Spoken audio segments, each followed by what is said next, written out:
জয়গুৰু পৰম প্ৰেমময় শ্ৰী শ্ৰী ঠাকুৰৰ সত্যানুসৰণ গ্ৰন্থৰ বাণী পাঠ। আগুৱাই যোৱা কিন্তু জুখি চাবলৈ নাযাবা কিমান দূৰ আগুৱালা, তেনেহ'লে আকৌ পিছুৱাই পৰিবা। অনুভৱ কৰা কিন্তু অভিভূত হৈ নপৰিবা, তেনেহ'লে অগ্ৰসৰ হ'ব নোৱাৰিবা। যদি অভিভূত হ'বলগীয়া হয় তেনেহ'লে ঈশ্বৰ প্ৰেমত। যিমান পাৰা সেৱা কৰা, কিন্তু সাৱধান, সেৱা ল'বলৈ যেন ইচ্ছা নহয়।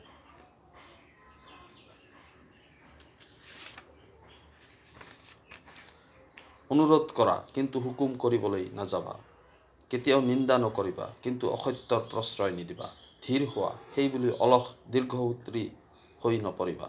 ক্ষিপ্ৰ হোৱা কিন্তু অধীৰ হৈ বিৰক্তি মাতি আনি সকলো নষ্ট কৰি নেপেলাবা। বীৰ হোৱা কিন্তু হিংস্ৰ হৈ বাঘ ভালুক সাজি নাথাকিবা। স্থিৰ প্ৰতিজ্ঞ হোৱা, গোৱাৰ নহবা। তুমি নিজে সহ্য কৰা কিন্তু যিজনে নোৱাৰে তেওঁক সাহায্য কৰা। ঘৃণা নকৰিবা, সহানুভূতি দেখুওৱা, সাহস দিয়া। নিজক নিজে প্ৰশংসা কৰিবলৈ কৃপণ হোৱা কিন্তু আনৰ বেলিকা দাতা হোৱা। যাৰ ওপৰত ক্ৰুদ্ধ হৈছা আগেয়ে তেওঁক আলিংগন কৰা। নিজৰ ঘৰলৈ ভোজনৰ নিমন্ত্ৰণ কৰা, উপঢৌকন পঠোৱা আৰু হিয়া খুলি বাক্যালাপ নকৰা পৰ্যন্ত অনুতাপ সহকাৰে তেওঁৰ মংগলৰ হকে পৰমপিতাৰ ওচৰত প্ৰাৰ্থনা কৰা। কিয়নো বিদ্বেষ আহিলেই ক্ৰমে তুমি সংকীৰ্ণ হৈ পৰিবা আৰু সংকীৰ্ণতাই পাপ।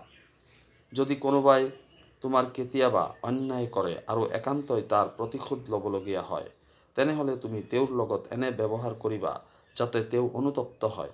এনেকুৱা প্ৰতিশোধ আৰু নাই, অনুতাপ তুষানল, তাত উভয়ৰেই মংগল। বন্ধুত্ব ত্যাগ নকৰিবা, তেনেহ'লে শাস্তিত সমবেদনা আৰু সান্তনা নাপাবা। তোমাৰ বন্ধু যদি অসৎ হয় তেওঁক ত্যাগ নকৰিবা, বৰং প্ৰয়োজন হ'লে তেওঁৰ সংগ বন্ধ কৰা। কিন্তু অন্তৰত শ্ৰদ্ধা ৰাখি বিপদে আপদে কায়মনোবাক্যে সাহায্য কৰা আৰু অনুতপ্ত হ'লে আলিংগন কৰা।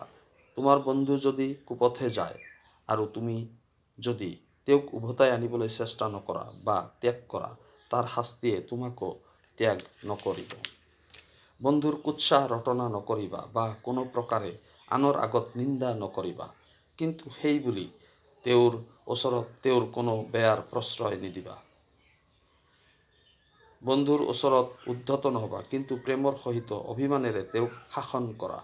বন্ধুৰ ওচৰত একো প্ৰত্যাশা নাৰাখিবা, কিন্তু যি পোৱা প্ৰেমেৰে গ্ৰহণ কৰিবা। কিবা দিলে পোৱাৰ আশা নাৰাখিবা, কিন্তু কিবা পালে দিয়াৰ চেষ্টা কৰিবা। ওম শান্তি, ওম শান্তি, ওম শান্তি।